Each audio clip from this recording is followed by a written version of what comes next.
So in this particular lecture, we are going to start the new topic of C++, that is functions. And functions के बिना you cannot do DSA, तो इसलिए functions पढ़ना बहुत important है. So what is function first of all? What are functions? Function is a block of code which only runs when it is called. You can pass data known as parameters into a function. Functions are used to perform certain actions and they are important for reusing code. Define the code once and use it many times, right? तो इसका मतलब क्या हुआ कि जो functions होते हैं वो एक तरीके से एक ब्लॉक ऑफ कोड होते हैं. मतलब मैं एक ब्लॉक ऑफ कोड बनाती हूँ जहाँ पर मुझे जो भी काम कराना है मैं उस ब्लॉक ऑफ कोड में लिख देती हूँ, राइट? एंड उसके बाद मैं उसमें जो काम करा रही हूँ मैं उसमें एक फंक्शन में ब्लॉक ऑफ कोड में लिख दिया और मैं अपने मेन फंक्शन में उस फंक्शन को कॉल कर देती हूँ. ठीक है, कॉल करना क्या होता है, डिक्लेयर करना क्या होता है, we will just see it in this lecture कि क्या होता है ये सब. तो कॉल करके मैं अगर कोई भी रिपीटेड काम मुझे करवाना है, ठीक है, बार बार करवाना है, तो मैं बस एक बार एक फंक्शन को कॉल कर लेती हूँ और मैं अपना काम उससे करा सकती हूँ. ठीक है, तो ये किसी भी चीज को इजिली करने के लिए हम लोग फंक्शंस का यूज करते हैं. ठीक है, जैसे कि अगर लेट्स से मैंने कोई भी एक काम कराया, जैसे मुझे फैक्टोरियल निकालना है, तो मैं अगर मेन में उसको बार-बार डालूँगी तो मुझे बार-बार हर नंबर के लिए बार-बार मेन में जाकर हर नंबर पे यूज़र का नंबर डालना पड़ेगा और बार-बार मुझे उसको कॉल करना पड़ेगा. Now it is a repeated process, again and again you are calling the same thing. So उसको हम लोग को हटाने के लिए हम फंक्शंस यूज़ कर लेते हैं जो कि रिपीटेड प्रोसेस को कम करने के लिए एक ही बार एक फंक्शन को कॉल करके उसमें पैरामीटर पास कर दो and you will get your required output. You will get your required output. तो फंक्शंस जो होते हैं वो सर्टेन एक्शंस को परफॉर्म करने में हेल्प करते हैं जो कि किसी भी कोड को बार बार रीयूज करने में. ठीक है, ये वर्ड को याद रखना. रीयूज करने के लिए, कोई भी कोड को रीयूज करने के लिए हम फंक्शन को यूज करते हैं. हम लोग एक बार कोड को बस डिफाइन कर देते हैं एंड उसको हम लोग कितनी बार भी यूज कर सकते हैं and this is what function is. ठीक है, तो सबसे पहले फंक्शन बनाते कैसे हैं? ठीक है, जैसे मैंने तुम्हें सबसे पहले बताया था शुरू के लेक्चर में, याद हो तो, कि मेन जो होता है ना, main is also a function. Main is a pre defined function जो कि सी प्लस प्लस पहले से ही देता है. सी प्लस प्लस के अंदर बहुत सारे प्री डिफाइंड फंक्शन होते हैं जो कि वो हमें पहले से प्रोवाइड करता है ताकि हम अपने कुछ काम को आसानी से कर सके. एंड ये सी प्लस प्लस में पहले से ही बने हुए होते हैं. कुछ हम खुद से बनाते हैं, कुछ सी प्लस पहले से देता है. ठीक है, तो main is one of them. Main जो होता है इज ये फंक्शन ही होता है. ठीक है, मेन इज अ फंक्शन जिसके अंदर कुछ सर्टेन टाइप्स ऑफ, मतलब अगर मैं इसको बैकएंड में लेके जाऊँ, मतलब पहले उसमें कंपाइलर के टाइम पे इसको डेवलपर ने इसमें क्या लिखा हुआ है, कोड में क्या लिखा हुआ है, तो इसको इस तरीके से कोड किया हुआ है कि जो भी मैं इसके अंदर रन करूँ मेरे को आउटपुट में आ जाए. ठीक है, तो मेन जो होता है फंक्शन होता है जो कि पहले से प्री डिफाइंड है. But you can also create your own functions to perform certain actions. ठीक है, to create often offer to, जो भी हम कभी भी फंक्शन को क्रिएट करते हैं, तो क्रिएट को अगर मैं टेक्निकल लैंग्वेज में बोलूँ तो in technical language it's known as declaring. Creating a function is declaring a function.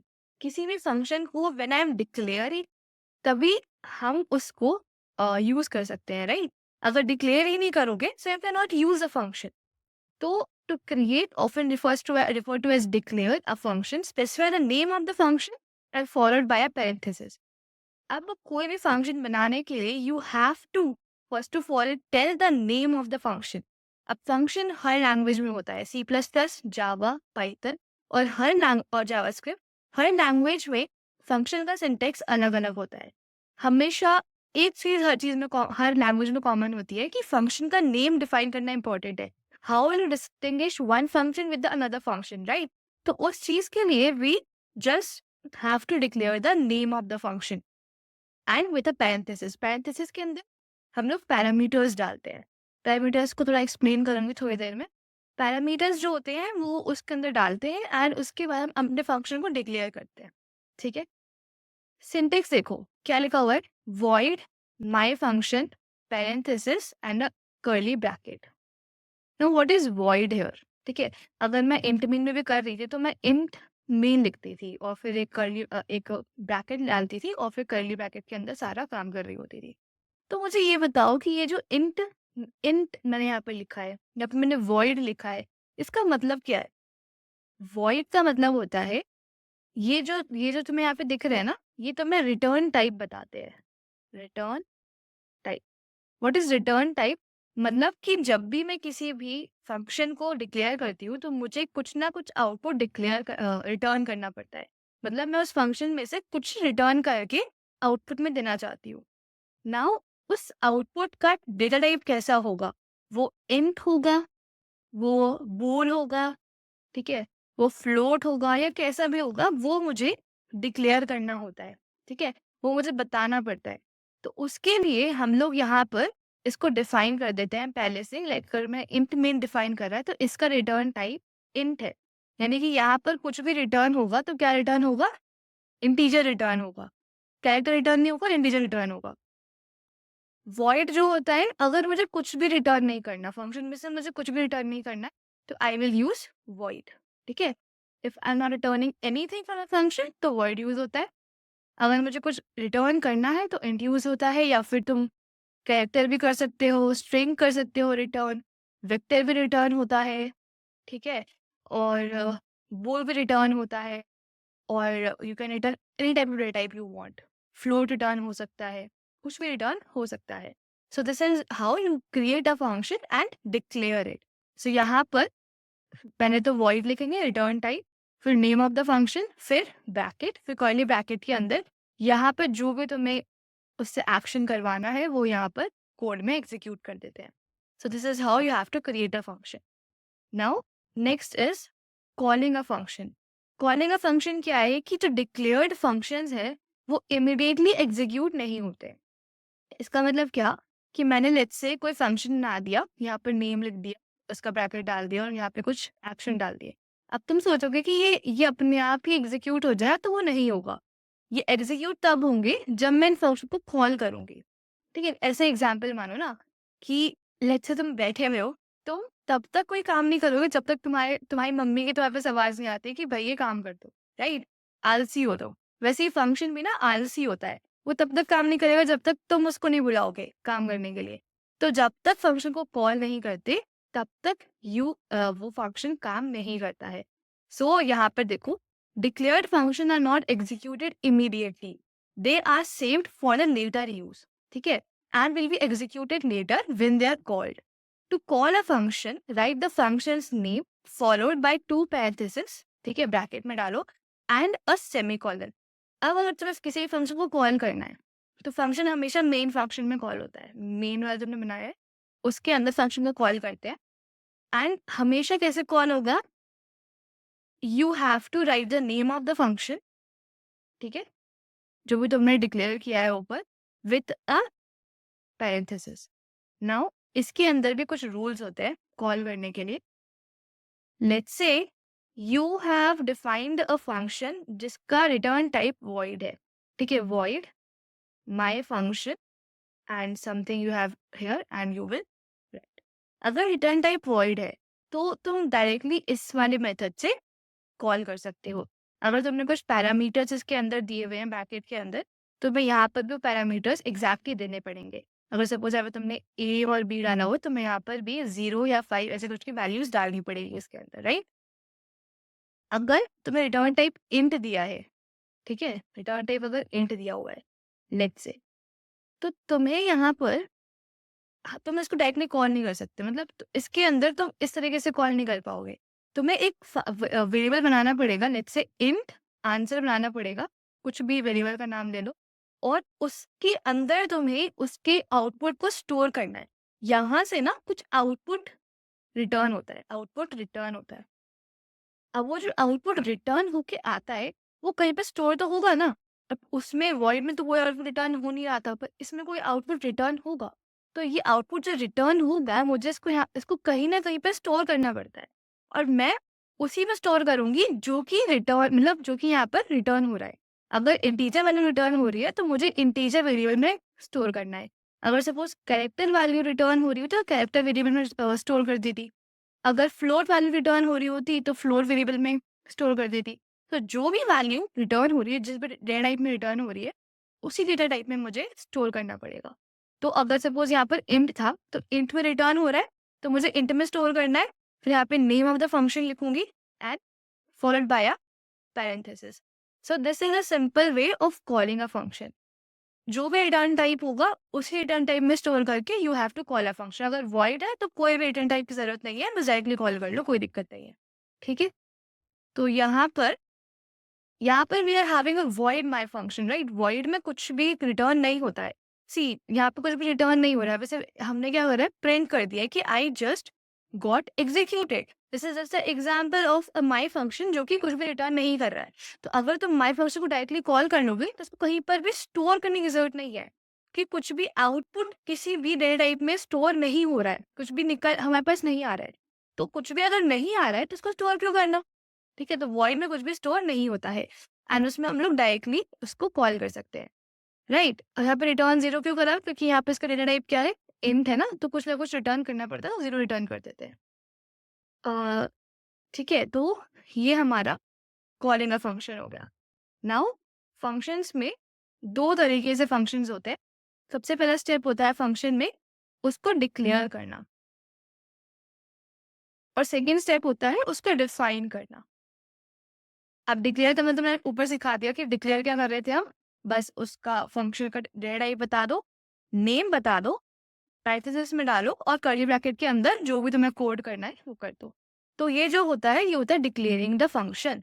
ठीक है, यहाँ पे देख लो, जैसे डिक्लेयरिंग अ फंक्शन। और जो अंदर तुम कोड लिखते हो that is defining a function. Exactly function करना क्या चाहता है। लेट्स से तुमने एक फंक्शन बनाया इंट मल्टीप्लाई, ठीक है, एंड तुमने दो नंबर्स ले लिए इसके अंदर, int a and int b. ठीक है, अब मल्टीप्लाई फंक्शन से ये पता चल रहा है कि ये दो नंबर्स को मल्टीप्लाई करने के लिए होगा। तो तुम्हें क्या करना पड़ेगा, तुम्हें यहाँ पर ए को और बी को मल्टीप्लाई करके डिफाइन तो करना पड़ेगा ना। तो ये जो यहाँ पर हम लोग जो भी चीज करते हैं उसको हम लोग डिफाइनिंग कहते हैं। वे डिफाइनिंग द फंक्शन। हम यहाँ पे एक इंट आंसर बना लेंगे और उसमें ए इंटू बी कर देंगे और आंसर को रिटर्न कर देंगे। ठीक है, तो यहाँ पर हमने क्या किया, आंसर को इन टाइप पे रिटर्न किया हुआ है और हमने मल्टीप्लाई फंक्शन को डिफाइन किया है कि वो क्या कर रहा है, दो नंबर्स को मल्टीप्लाई कर रहा है। तो अगर मैं इसको मेन में कॉल करूंगी तो ये किस चीज का काम करेगा, दो नंबर्स को मल्टीप्लाई करने का काम करेगा। ठीक है, अब अगर मैं इसको कॉल करती हूँ मेन में, अब ये देखना कैसे कॉल होगा ये। एज आई सेड, इसके अंदर कोई वैल्यू रिटर्न हो रही है, इसमें इंट वैल्यू रिटर्न हो रही है। तो ऑब्वियसली मैंने बताया कि कोई वैल्यू रिटर्न होगी तो उसको उस वेरिएबल में स्टोर करना पड़ेगा। तो लेट्स से मैं इसको इंट आंसर में ही स्टोर करती हूँ और यहाँ पर इक्वल टू मैं ये वाला फंक्शन लिखूंगी। तो int answer is equal to multiply, ठीक है, और इंट ए और इंट बी की जगह आई विल राइट 5 एंड 6। तो अब आंसर में जो, अगर मैं सी आउट आंसर करती हूँ तो मेरे पास क्या आंसर आना चाहिए, मेरे पास आएगा 5 इंटू 6 दैट इज 30। ठीक है, बिकॉज मैंने क्या किया, मैंने आंसर में स्टोर कर लिया सिर्फ 5 इंटू 6 को, और जब मैं आंसर को सी आउट करूंगी तो 30 रिटर्न मेरे पास सी आउट होकर प्रिंट होकर आ जाएगा। So this is how you have to use a function, call a function, ठीक है, and declare a function. Defining function क्या होता है, ये बेसिक्स है फंक्शन का। तो इसी से रिलेटेड मैं कोड कोड करके दिखाती हूँ तुम्हें। Just a second, what happened.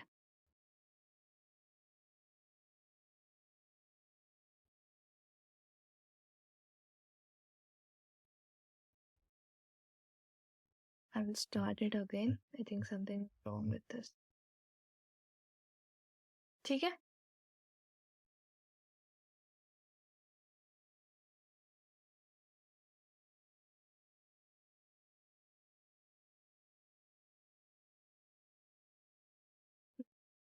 सो हमने एक फंक्शन नाम का एक मैंने बना रखा है, तो मैं इस पे एक फंक्शन डिक्लेयर करूंगी ना। Function is always declared above the main function. हमेशा मेन के ऊपर ही फंक्शन डिक्लेयर होता है, कभी भी मेन में नहीं होता। मेन में हम फंक्शन को सिर्फ कॉल करते हैं। अगर मुझे डिक्लेयर करना है function, so I will declare a function main के बाहर।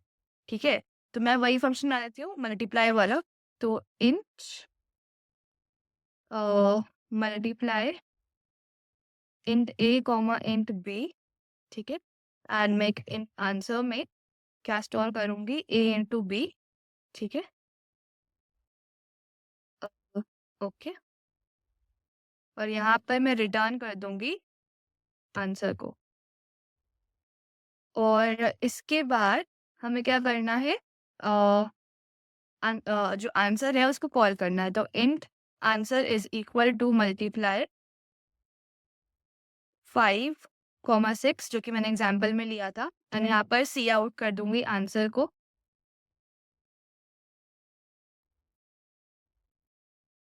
अब मैं इसको रन करके देखती हूँ, तो रन करके जो आंसर आएगा क्या आना चाहिए, वैसे 30 आना चाहिए, राइट। तो यहाँ पर मैं डिक्लेयर कर दिया, और यहाँ पर मैं क्या कर रही हूँ, कॉलिंग अ फंक्शन। तो यहाँ पे मैं क्या कर रही हूँ, फंक्शन को कॉल कर रही हूँ, एंड इसमें जो आंसर आएगा, आंसर आउटपुट कितना आना चाहिए, खुद सोच के बताओ, मैंने बता दिया था 30 आना चाहिए, ठीक है।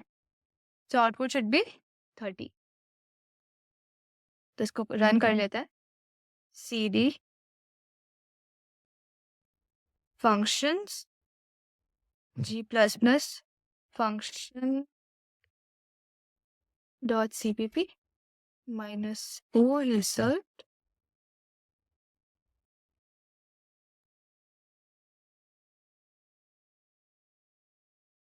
ठीक है, 30 आ गया। तुम इसमें थोड़ा सा चेंजेस कर सकते हो, तुम ऐसे तो कर सकते हो कि यूजर से ले लो, ठीक है, and cin a and b, तो तुम ये भी कर सकते हो ताकि ये थोड़ा सा और मॉडिफाई लगे तुम्हारा कोड, ठीक है।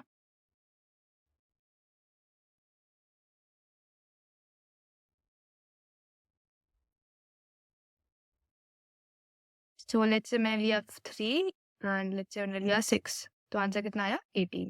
तो दिस इज अ फंक्शन, तुम इसको बार बार रीयूज कर सकते हो, तुम बार बार डिफाइन करने की जरूरत नहीं है, ठीक है ना। अब ये देखो, यहाँ पर जो तुम्हें ये दो पैरामीटर्स दिख रहे हैं, ए और बी, ये क्या होते हैं, ये होते हैं पैरामीटर्स। पैरामीटर्स जो होते हैं वो होते हैं कुछ वैल्यूज होती हैं जो कि हम लोग फंक्शन में पास करते हैं, वो फंक्शन में पास करते हैं, और वो वैल्यूज कहीं ना कहीं तुम्हारे फंक्शन में यूज हो रही होती है, राइट। जैसे यहाँ पर ए और बी जो है मैंने पास करी है फंक्शन में, एंड मैंने ए इंटू बी करके आंसर को रिटर्न किया है, तो ए और बी कहीं ना कहीं मेरे फंक्शन में यूज हो रही है, राइट। तो उसी तरीके से हम लोग हर फंक्शन में कोई ना कोई पैरामीटर को पास करते हैं।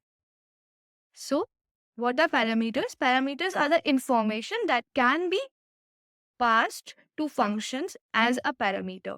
Parameters act as a variable inside the function. ठीक है, वो किसी भी डेटा टाइप का हो सकता है, वो इंटीजर हो सकते हैं, वो स्ट्रिंग हो सकते हैं, एंड उनका डेटा टाइप रिटर्न टाइप के डेटा टाइप से मैच हो ऐसा ज़रूरी नहीं है। मतलब अगर सपोज फंक्शन का रिटर्न टाइप इंटीजर है, तो ऐसा ज़रूरी नहीं हो सकता होना चाहिए कि जो पैरामीटर है उसका डेटा टाइप भी इंटीजर ही होगा, वो कुछ और भी हो सकता है, ठीक है, वो डिपेंडेंट होता है, ठीक है, यूज़र पे कि वो क्या फंक्शन देना चाहता है, फाइन, क्या पैरामीटर देना चाहता है। Parameters are specified after the function name inside a parenthesis. You can add as many parameters as you want, just separate them with a comma. ठीक है, जैसे यहाँ पे मैंने दिखाया था तुम्हें कि यहाँ पर मैंने ए और बी को कॉमा से सेपरेट करा हुआ है, और उनका डेटा टाइप मेरे को डिफाइन करना पड़ता है फंक्शन के अंदर ही।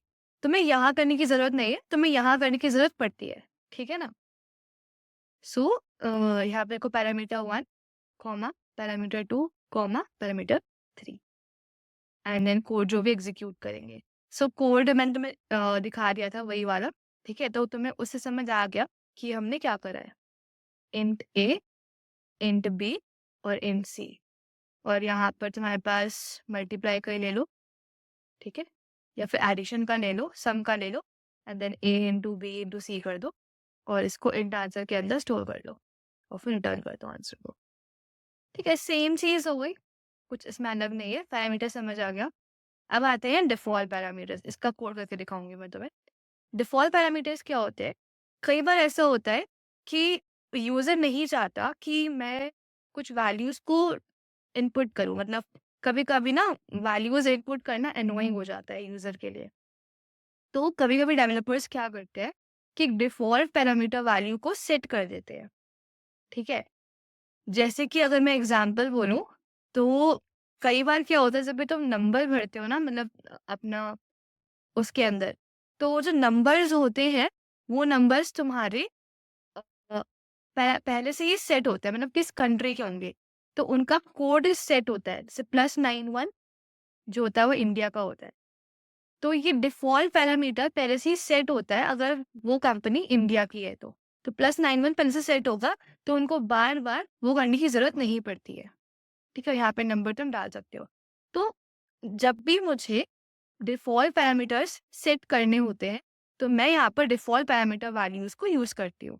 उसमें कुछ नहीं होता, उसमें ये होता है जैसे मैंने इंट ए डिफ़ाइन किया ना पैरामीटर के अंदर, तो मैं उसको इक्वल टू साइन करके कुछ भी वैल्यू दे दूँगी। जैसे मैं इसको दे दूँगी, मैं चाहती हूँ कि ए का वैल्यू डिफ़ॉल्ट वैल्यू 5 रहे हमेशा। यूज़र अगर चाहेगा तो वो उसको 6 कर सकता है, लेकिन अगर यूज़र ए को 5 नहीं देता है, देन उसका वैल्यू मतलब ए को कुछ वैल्यू नहीं देता तो उसका वैल्यू डिफ़ॉल्ट 5 ही रहेगा। तो मैं क्या कह रही हूँ कि ए को मैंने 5 दे दिया और बी को मैं एज़ इट इज़ 7 देती हूँ। ठीक है? So if we call a function without an argument, it uses a default value नॉज़े। ठीक है? ओके, अब इसमें एक रूल होता है, इसमें क्या रूल होता है कि जैसे अगर तुमने फंक्शन डिफाइन करा, ठीक है? अब ऐसा नहीं कर सकते तुम कि तुमने int a is equal to 5 कर दिया और इंट बी को तुमने कुछ नहीं किया। अगर तुम ऐसा करोगे तो अगर तुम फंक्शन को कॉल करोगे मेन में, तुम्हें कंफ्यूजन हो जाएगी कि तुम यहाँ पर कैसे डालो, मतलब कॉमा करके डालोगे या फिर कैसे डालोगे। तो हमेशा फंक्शन में अगर तुम्हें डिफॉल्ट पैरामीटर सेट करना है ना, तो वो हमेशा राइट टू लेफ्ट होता है। ठीक है? वो हमेशा राइट टू लेफ्ट सेट होता है। यानी कि सबसे पहले तुम बी का वैल्यू डिफ़ॉल्ट सेट कर सकते हो। फिर तुम अगर यहाँ पे इंट सी होता, तुम उसका वैल्यू डिफ़ॉल्ट सेट कर दो, फिर तुम ए पे आओ। तो ये एक रूल है डिफ़ॉल्ट पैरामीटर वैल्यू को सेट करने का कि राइट टू लेफ्ट ही तुम सेट कर सकते हो। अगर तुमने लेफ्ट टू राइट करा, तुम्हारे को तुमको ही कन्फ्यूज़न होगी उसको कॉल करने में और कंपाइलर खुद कन्फ्यूज़ हो जाएगा कि इसने किसका वैल्यू दिया है, ए का दिया है, बी का दिया है या सी का दिया है ना? तो मैं तुम्हें इसको एक एग्जांपल करके दिखाती हूँ। Default parameter.cpp and I will just write this.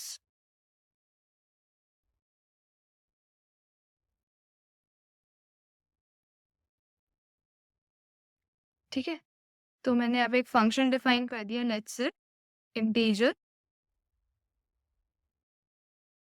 Addition कर देते हैं, जो मल्टीप्लिकेशन बहुत ज़्यादा हो गया। तो इंट ए, इंट बी और लेट्स से मैंने यहाँ पर इसको डिफाइन कर दिया 5 और int answer is equal to a plus b, ठीक है? एंड रिटर्न आंसर, ठीक है? Now you have to make a int answer variable and you have to, अगर तुमने यहाँ पर a की वैल्यू पहले से ही b की वैल्यू पहले से ही 5 दे रखी है, अगर तुम b की वैल्यू को सेट नहीं भी करते हो और सिर्फ a का वैल्यू दे देते हो, 6 दे देते हो, then also this will work properly. ठीक है? See out answer indent, so g plus plus default parameter dot cpp minus o result. See, मतलब उसने क्या किया, उसने ए का वैल्यू यहाँ पर 6 ले लिया, ठीक है? और उसने ए का वैल्यू 6 ले लिया और बी का वैल्यू उसने 5 ले लिया, राइट? बी का वैल्यू डिफ़ॉल्ट सेट था, मैंने बी का वैल्यू नहीं भी दिया तब जो उसने वैल्यू 5 ले लिया और 6 + 5 करके 11 आंसर दे दिया। अब लेट्स से अगर मैंने वो वाले रूल से नहीं किया, मैंने राइट टू लेफ्ट वाले रूल से नहीं किया, मैंने लेफ्ट टू राइट वाले उससे कर दिया, तो यहाँ पर एरर आएगा, पक्का आएगा। नाउ सी, यहाँ पर अब क्या आएगा? एरर। अब देखते हैं क्या एरर आएगा। ठीक है? यहाँ पे देखो बोला हुआ है कि इन function int addition inted default parameter default argument missing for parameter 2 of int addition inted। अब इसने क्या बोला कि पैरामीटर 2 के लिए डिफॉल्ट वैल्यू मिसिंग है। ठीक है? अब वो कंफ्यूज हो गया कि उसको ए के लिए वैल्यू देनी है कि बी के लिए वैल्यू देनी है। सो इसीलिए इसमें हमेशा right to left rule follow होता है कि सबसे पहले हम लोग राइट वैल्यू को देंगे, फिर हम दूसरी राइट पे जाएंगे, फिर ऐसे ऐसे करके हम लेफ्ट तक जाएंगे।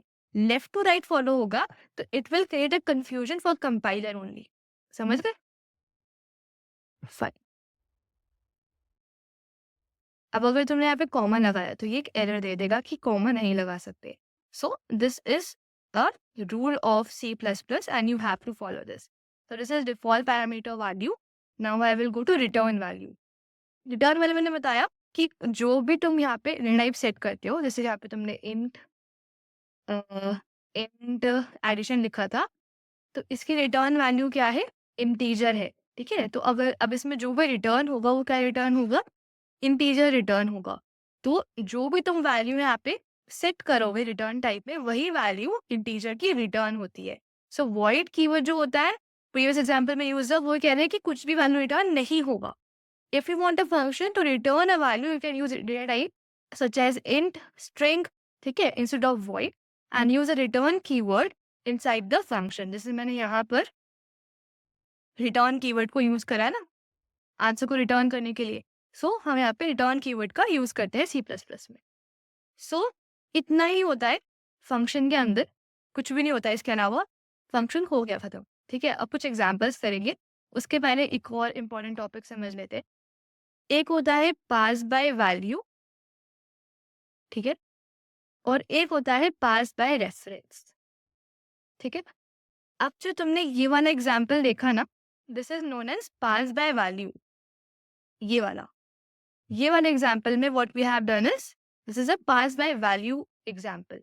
पास बाय वैल्यू का मतलब होता है कि तुम उसको उसकी वैल्यू के हिसाब से पास कर रहे हो। मतलब कि लेट्स से तुमने यहाँ पर फंक्शन डिफाइन किया और इंट ए और इंट बी को पास करा, तो अब इसकी वैल्यू पास हुई है, इसका एड्रेस पास नहीं हुआ है। ठीक है, इसका एड्रेस पास नहीं हुआ है। यानी कि मैं इसको अगर बहुत डिटेल में समझाऊं, तो इस फंक्शन में जब तुमने इंट ए और इंट बी को पास किया, तो यहाँ पर एक एड्रेस बना होगा ए का, जहाँ पर कोई वैल्यू स्टोर हो रही होगी, और एक बी का एड्रेस बना होगा। और जब मैंने इसके मल्टीप्लाई किया तो एक आंसर बनाया मैंने, और उसमें ए इंटू बी को स्टोर करके रिटर्न कर दिया। तो आंसर का भी एक मैंने वो बनाया था, एड्रेस। अब इस फंक्शन के बाहर जैसे ही हम जाएंगे, तो ए एंड बी का जो मैंने यहाँ पर एड्रेस स्टोर किया था, ये खत्म हो जाएगा, ये नहीं रहेगा। तो जब मैं मेन फंक्शन में जाऊंगी और मैं उसमें इंट ए या इंट बी को वापस डिफाइन करूंगी, तो एक नया ही एड्रेस बनेगा, ये एड्रेस नहीं बनेगा। एंड ये एड्रेस को हम लोग पास करेंगे, ये वाला जब वैल्यूज को पास करेंगे तो बाय वैल्यू पास होगा, बाय एड्रेस पास नहीं होगा। तो जब भी हम लोग किसी भी चीज को बाय वैल्यू पास कर रहे हैं, उसकी स्टोरेज या फिर उसकी एड्रेस से पास नहीं कर रहे हैं। यहाँ पे हर एक स्टोरेज में जो कोई भी वैल्यू जब बनती है, कोई भी वेरिएबल बनता है, तो मैंने बताया था कि उसका एक डिब्बा बनता है। उस डिब्बे के अंदर वो वेरिएबल जाके स्टोर होता है, और उसका ना एक मेमोरी के अंदर एक एड्रेस डिफाइन होता है। ठीक है, तो हम लोग फंक्शन में वैल्यू बाय एड्रेस पास कर सकते हैं या फिर बाय वैल्यू पास कर सकते हैं। तो अगर मैंने बाय वैल्यू पास किया है, तो एड्रेस फंक्शन के बाद खत्म हो जाएगा, उसको हम लोग मेन फंक्शन में यूज नहीं कर सकते। अगर मेन में मैं इंट ए बनाऊंगी तो उसके लिए टोटली नया एड्रेस बनेगा। ठीक है, और यहाँ पर जो तुम्हारे पास ए है, इसका एड्रेस जो होगा वो यहीं तक ही रहेगा। तो ये पास बाय वैल्यू हो गया। पास बाय रेफरेंस में उल्टा होता है। पास बाय रेफरेंस में क्या होता है? We use normal variables when we pass parameters to a function. You can also pass a reference to the function. This can be useful when you need to change the value of the argument. ठीक है, इसका मतलब क्या हुआ कि जब भी तुम्हें पास बाय एड्रेस करना हो, एड्रेस मतलब कि तुम्हें उसकी वैल्यू से पास नहीं करना, तुम्हें उसके रेफरेंस से पास करना है। तो रेफरेंस का मतलब हो गया कि अगर मैं यहाँ पर इंट ए पास कर रही हूँ, तो इसका कुछ एड्रेस बनेगा, ठीक है, और ये इसको रेफर करेगा। अब अगर मैंने फंक्शन में बाहर निकलती हूँ, तो मेरा जो एड्रेस है, ये वाला एड्रेस खत्म हो जाएगा। लेकिन अगर मैंने इसको पास बाय रेफरेंस किया, रेफरेंस के लिए हम लोग यहाँ पर एक एंड का साइन लगा देते हैं। अब ये पास बाय रेफरेंस हो गया है। इसमें क्या होगा कि ये ए जो है, इसमें जो एड्रेस बना है इसका, ये एड्रेस कभी भी खत्म नहीं होगा, ये हमेशा रहेगा। ठीक है, तो जब मैं यहाँ पर कोई भी इंटीजर a बनाती हूँ, ठीक है? कोई भी इंटीजर a बनाती हूँ, तो अब इसके लिए नया एड्रेस नहीं बनेगा। ये जो होगा ये हमेशा इसी को रेफ़र करेगा, ठीक है? और जब मैं इस a को बना के पास करती हूँ मेरे फंक्शन में, तो ये एक नया एड्रेस नहीं बनाएगा, इसी एड्रेस को रेफ़र करेगा और ये हमेशा यूज़फुल होता है जब मुझे आर्ग्यूमेंट्स की वैल्यू को चेंज करना होता है। एंड स्टोरेज एफिशिएंट होता है, ये स्टोरेज ज़्यादा नहीं लेता बिकॉज़ एक ही एड्रेस को हम लोग बार-बार रेफ़र कर सकते हैं, ठीक है? इसका थोड़ा-सा विजुअल एग्ज़ाम्पल देख लेते हैं, ताकि समझ आ जाए बिकॉज़ ये काफ़ी ज़्यादा यूज़फुल होता है when you are dealing with the complex problems, right? तो pass by reference in CPP.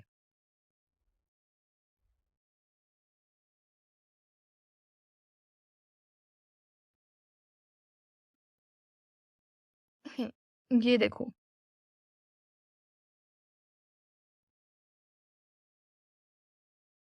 हुँ, हुँ, यहाँ पर अ,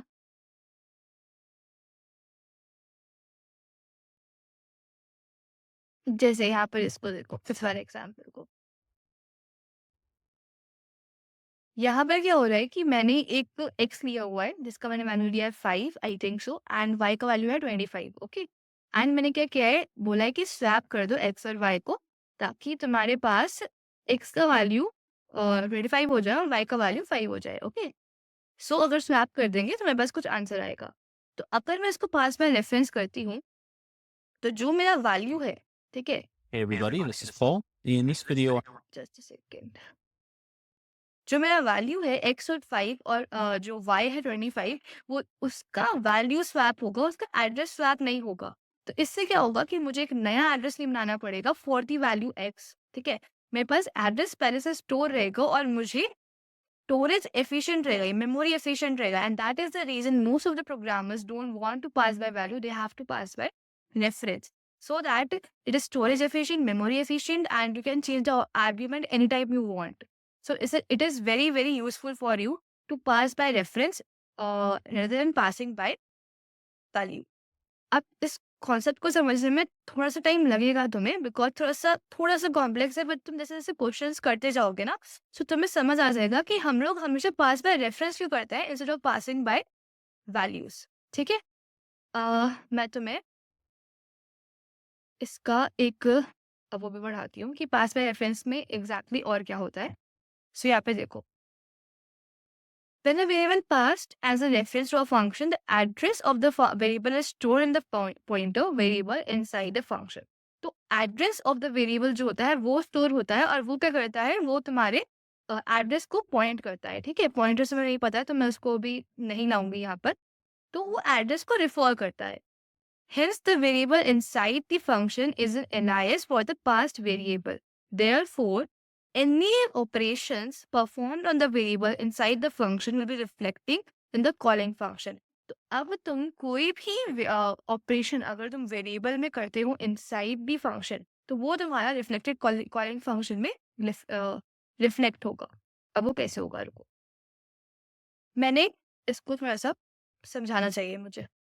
यहाँ पर देखो, ये तो हमारे पास मैंने सपोज मैंने ए और बी को बाय रेफरेंस पास करा है, ठीक है। अब लेट्स से मैंने यहाँ पर इंट एंड ए कर दिया और इंट एंड बी कर दिया, यानी कि अब इसका ये जो ए है it is referring to this address and b is referring to this address. अब अगर मैं इस फंक्शन में मैं ए इंटू बी करती हूँ, उसके बाद मैं ए प्लस प्लस कर देती हूँ लेट्स से, ठीक है। यहाँ पर मैंने ए प्लस प्लस कर दिया, ठीक है। And then I am returning the value, और उसके बाद पहले मैं बी प्लस प्लस कर देती हूँ और ए प्लस प्लस कर देती हूँ और उसके बाद मैं यहाँ पर ए इंटू बी कर देती हूँ। सो अब मैं यहाँ पे जो भी चेंजेस कर रही हूँ ए में या बी में, उसके डायरेक्ट चेंजेस होंगे मेन वाले ए और बी में, ठीक है। यहाँ पर डायरेक्ट चेंजेस होंगे। तो जब भी मुझे कोई भी चेंज जो मैंने फंक्शन में किया है वो वही सेम चीज मुझे मेन वाले वेरिएबल्स में करने होते हैं, तो मुझे उसको बाय रेफरेंस पास करना होता है। अगर मैं उसको बाय वैल्यू पास करती हूँ तो कई बार कोई कुछ चेंजेस रिफ्लेक्ट नहीं होते हैं in the main variables, main function के वेरिएबल्स। तो इसीलिए मुझे हमेशा रिकमेंडेड होता है कि बाय रेफरेंस पास करो rather देन बाय वैल्यू। ठीक है, आई थिंक मैं तुम्हें एक्सप्लेन कर पा रही हूँ कि मैं क्या बोलना चाह रही हूँ इसके अंदर, कि मैं क्यों बाय रेफरेंस पास कर रही हूँ rather than by value, because इसके अंदर ये हमें बहुत ज़्यादा बेनिफिशियल होता है, राइट। और इसके अंदर हम एंड यूज करते हैं, that is known as address of, and int address of X, and X minus minus कर दिया। तो यहाँ पर जब मैंने इंट ए को डिफाइन किया 5 और मैंने सी आउट किया ए, तो यहाँ पे 5 आएगा। जब मैंने फंक्शन ऑफ ए बस बुलाया तो क्या आएगा, सी आउट ए। अब मैं तो वैसे तो रन करके दिखाती हूँ एक बार। पास by reference dot CPP.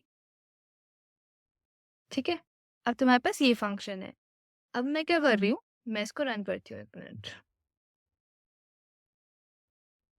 Ji plus plus pass by reference dot cpp minus o result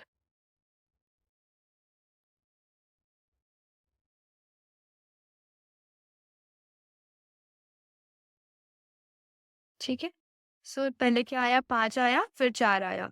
अब अगर मैंने इसको रेफरेंस से पास नहीं किया था तब देखो क्या आएगा आंसर, 5 और 5 आया। अब ऐसा क्यों होता है, ऐसा क्यों हुआ?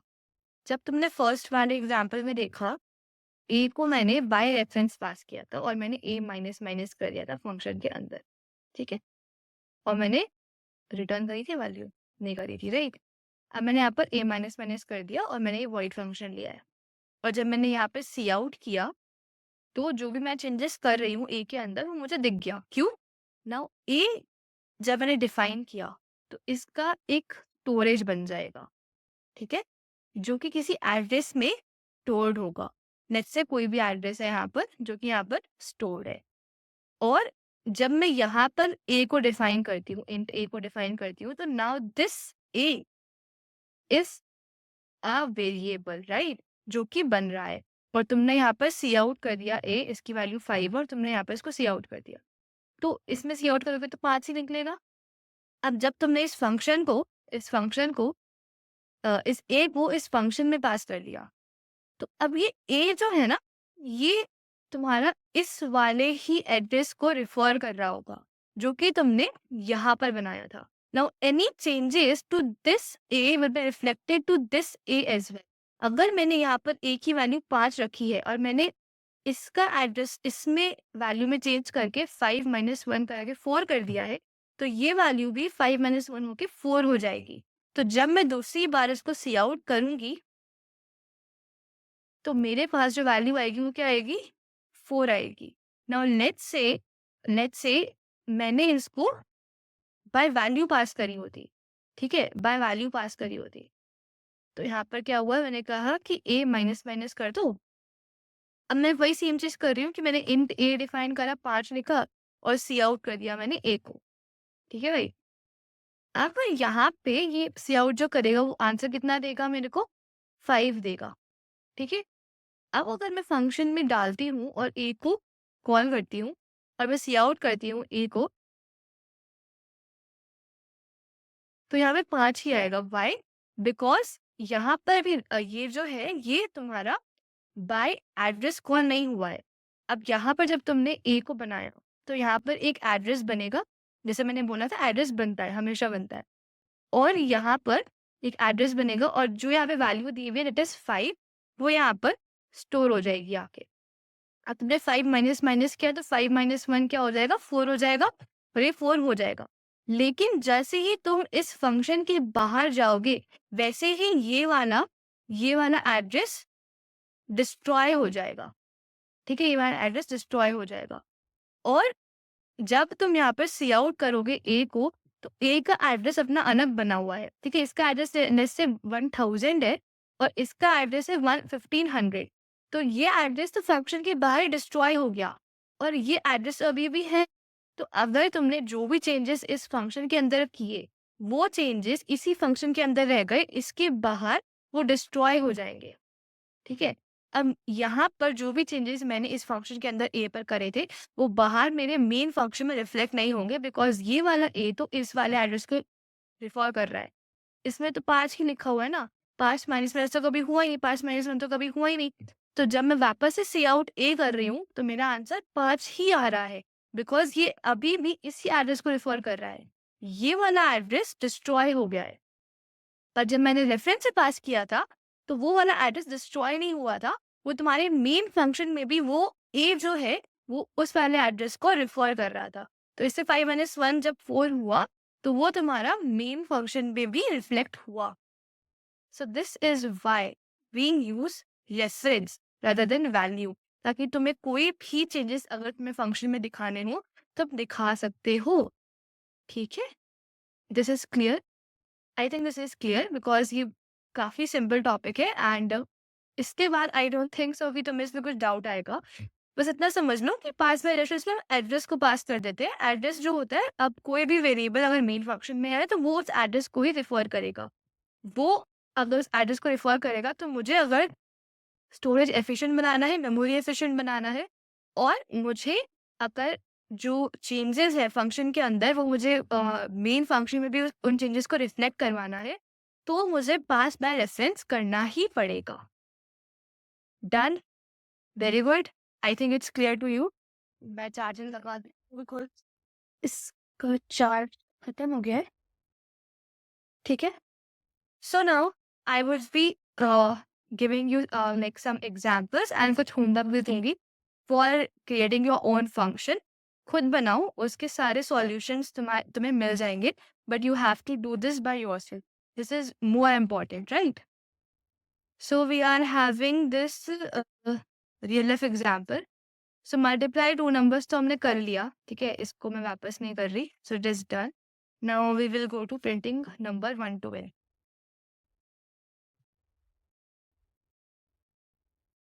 Printing number 1 to n dot cp। ठीक है, इसको वापस से इंक्लूड कर देते हैं।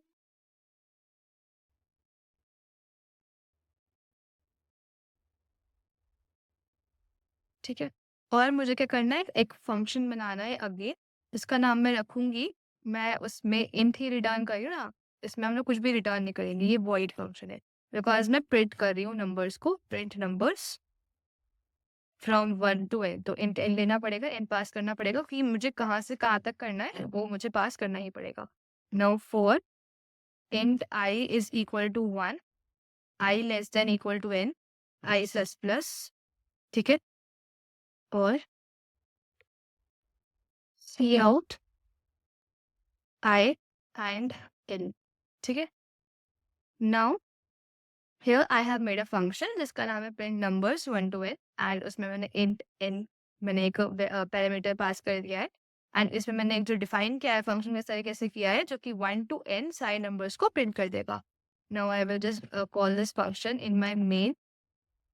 ठीक है, तो लेट्स से मैंने एक इंट n ले लिया, मैंने सी इन कर दिया।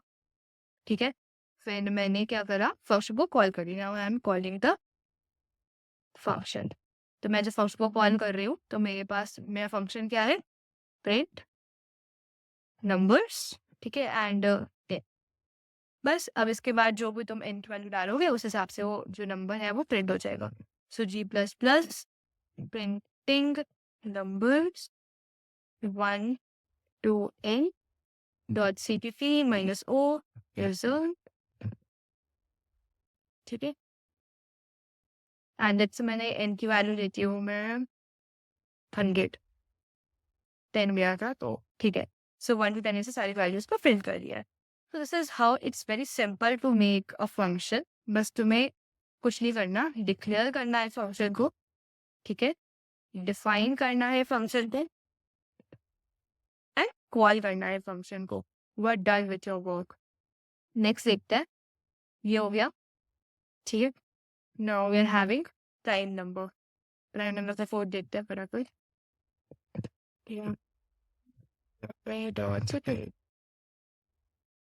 ठीक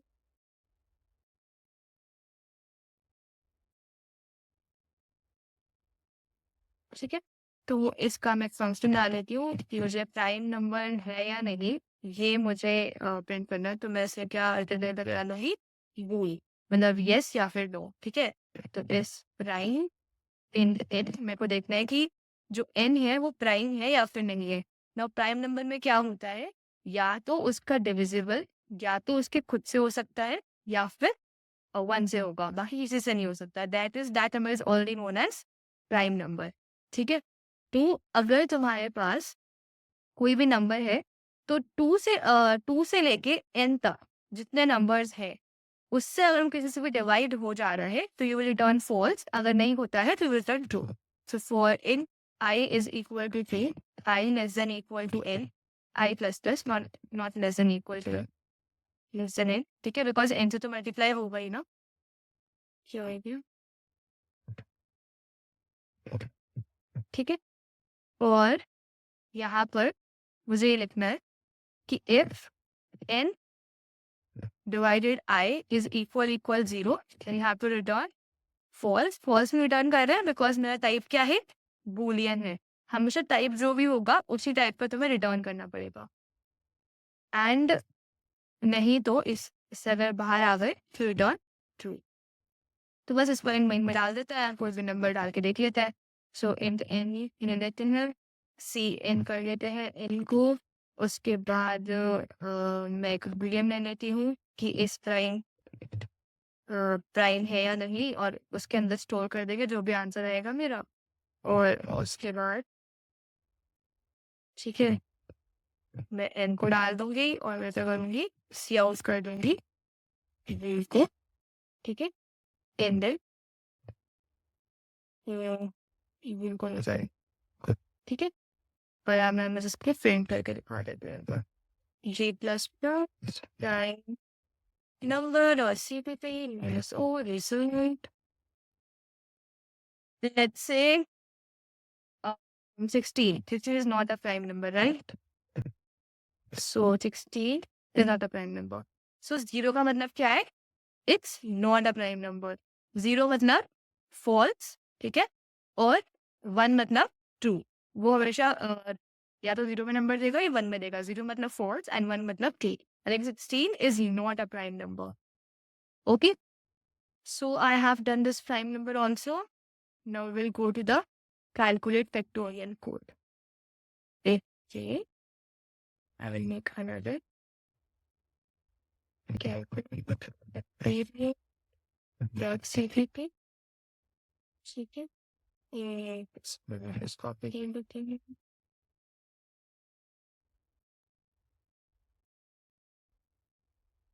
ठीक है, और कैलकुलेट फैक्टोरियल में क्या करेंगे, हमें एक इन वैल्यू को रिटर्न करना पड़ेगा। अब तुम्हें खुद से ही सोचना है कि तुम्हें क्या रिटर्न टाइप लेना है। ठीक है, that is your headache. Calculate factorial और नेट से मैंने कोई भी एक नंबर नहीं, उसको कैलकुलेट करना है मुझे factorial. Okay, so int factorial ले लेंगे मैं 1। ठीक है, and for in I is equal to 1। ठीक है, I less than equal to n, I plus plus. Now you know what is factorial, अगर नहीं पता तो बता देती। फैक्टोरियल को मैं ऐसे लिखते हैं, एन फैक्टोरियल मतलब 1 into 2 into 3 into 4 to n। तो तुम्हें ये सारे नंबर्स को मल्टीप्लाई करना होता है। सो 1 से लेके सारे नंबर्स को मल्टीप्लाई कर दो, फिर विल गेट योर आंसर। तो फैक्टोरियल, ठीक है, is equal to i into factorial. तो जितने भी तुम्हारे पास नंबर्स है उसको मल्टीप्लाई करते जाओ, you will get your answer. And after that you have to return factorial। Now I will just call this function। ठीक है,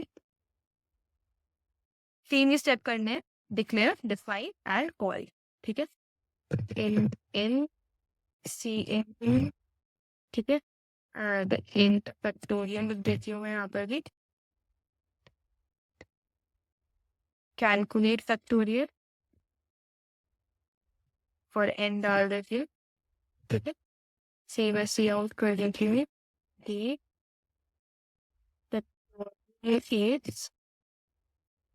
ठीक है, फैक्टोरियल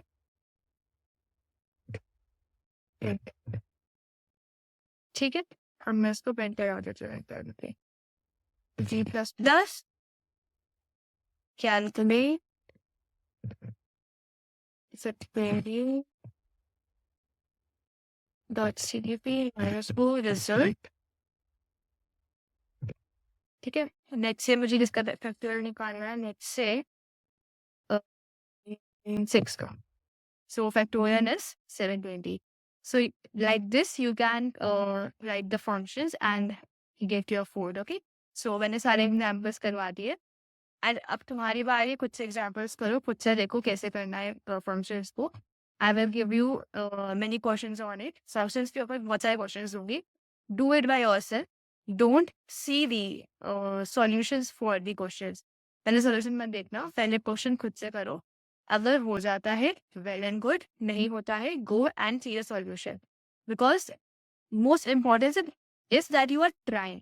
अगर तुम ट्राई ही नहीं करोगे so how will you get the right output. ठीक है, तो कोडिंग में हमेशा ट्राई करो खुद से and then only go to the next part. Fine.